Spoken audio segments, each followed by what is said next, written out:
Doncs he triat la foto de la platja i el castell de Tamarit perquè en aquest càmping que hi ha justament davant de la platja hi vaig passar els meus primers anys de joventut. Jo vaig treballar allà dels 15 als 19 anys i abans de treballar-hi ja hi anava de petit perquè la meva tieta i cosina i padrineta, diguéssim, de llavors vivien al càmping i tenim molta vinculació. Allà vaig començar la meva etapa laboral i també vaig descobrir moltes coses en aquell càmping i a nivell emocional, sobretot, a la platja de Tamarit.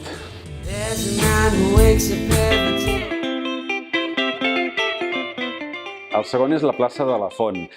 La plaça de la Font de Tarragona és una de les places per mi més maques, no només de la ciutat, sinó de molts altres llocs. És molt especial per mi també perquè allà és on realment també a nivell adolescent i ara, a l'edat adulta, hi he passat molt bones estones, sobretot després o d'una etapa d'estudis molt durs a l'època adolescent o d'una jornada laboral molt complicada, acabes a la plaça de la Font sopant en una terrassa o prenent alguna cosa a qualsevol dels seus bars i realment el dia et canvia del tot.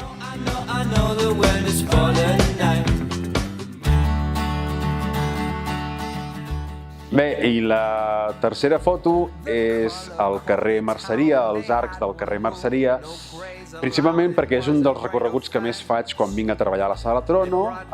deixo el cotxe fora de les muralles, vinc per aquí i sempre passo per dintre dels arcs del carrer Merceria per anar a treballar a la Sala Trono. I després, quan estic a la Sala Trono treballant, surto per anar a comprar una trena de xocolata, la millor trena de xocolata de tot el món que està en aquest carrer, en aquests arcs. Cada cop que em trobo una trena de xocolata a qualsevol lloc l'assimilo o l'associo a aquests arcs, cada cop que em trobo uns arcs d'aquest estil o uns arcs simplement ho associo doncs això, al meu berenar del dia de treball de la Sala Trono. Doncs la darrera imatge és la plaça de Dames i Vells perquè aquí des de l'any 99 que em vaig incorporar a la companyia Torno Villegas, que té la seu aquí, com a actor, i després, a partir del 2005, portant la direcció artística o la gestió de la Sala Trono de Teatre. Llavors aquí els últims 16 anys hi he passat moltes i moltes hores, bàsicament els últims 10 com a director de la Sala Trono i treballant amb la gestió cultural d'aquest espai, I, per tant, en aquesta plaça, a part d'actuar-hi com a vell o com a dama a Dames i Vells, també, en el meu passat, hi he treballat com a actor a la Sala Trono i com a gestor al despatx de la mateixa sala.